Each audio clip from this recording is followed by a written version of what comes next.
Hey guys, Chris with Gear Frontier back for another video.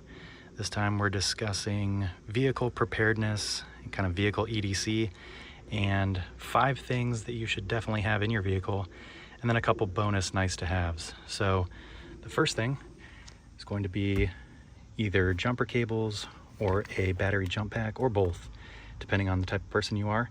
If you are the type of person, and we know these people, the people who never have charged phones or laptops, they just can't seem to keep track of their chargers, then this is probably not for you.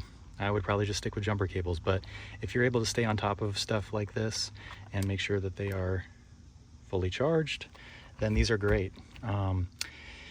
If you are parked in a really weird spot, say you're in a parking garage and there's cars on either side and you can't fit another vehicle in to use jumper cables, these are a lifesaver.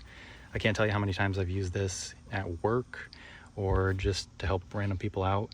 These are awesome. They're pretty inexpensive too. I think this one, the GB40, is on Amazon most of the time for like $100. So these are fantastic. Another thing, you're gonna need a jack and tools to change your tire. Also, kind of along with that, I would recommend having a full-size spare. If you can't fit a full-size spare, then a donut should get you where you need to go, but definitely have a spare tire and monitor it and make sure that it has air in it. Another thing is gonna be a basic toolkit. So this toolkit, it's old, but it has kind of sentimental value. My dad gave it to me before he had it. I'm pretty sure my grandpa had it. It's an old GM good wrench set made in the USA. So definitely socket ratchet set. That is kind of a non-negotiable in my opinion. Another non-negotiable is going to be some sort of first aid or med kit. I keep 2 tourniquets, and then I also have some chest seals, hemostatic gauze, gloves, duct tape, some other odds and ends in here as well. So if you do carry tourniquets, I would recommend taking them out of the wrapper and staging them. If you're looking for a good video on how to stage a cat tourniquet, look up Dark Angel Medical here on YouTube. He has a fantastic, really quick video on how to stage tourniquets. So Medkit. These next 2 items kind of go hand in hand, but it's going to be an air compressor and a tire repair plug kit. So this is the Viair 44P. Sorry about the plane noise. We live right next to an airport. This is the Viair 88P. It's an excellent pump. Hooks up right to your battery. Very powerful.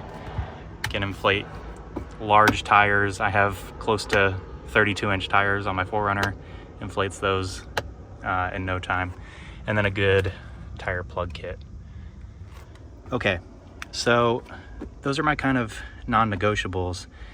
Now these are kind of nice to haves. So traction boards. If you do a lot of off-roading, these are great. As you can see, these are well worn. These are just cheap ones off Amazon, but my wife and mother-in-law were out on the farm a while back and they got really stuck, like they sunk the frame, and they were able to use these to get out. And so my wife called me and she's like, hey, we're really stuck. I'm in 4-wheel drive, can't get out. And I was like, hey, you know those really ugly things that I keep in my vehicle that I got for Christmas a couple years ago that you just think are really ugly? I was like, yeah, these will help you out. And they did. So I'm very thankful for that. Another thing, nice to have, is going to be, I keep a backup spare serpentine belt. So when I changed this out at around 130,000 miles, it was still pretty good. So I just went ahead and threw it in here, and just in case my new one breaks, I got one, got a backup. And then another nice to have is going to be an air tag. So I have a few of these hidden throughout. I really don't think that someone's gonna bother stealing a 2012 4Runner with 150,000 miles and fading clear coat, but that's not really why I have these in here. I have these in here more for finding my vehicle in large parking lots. So at like amusement parks, if you forget to take a picture of your parking spot, These are a lifesaver. So that's pretty much it.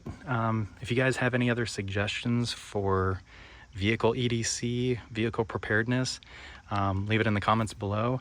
I am in Florida, so I don't really have to keep cold weather gear in my vehicle like you would if you were up north.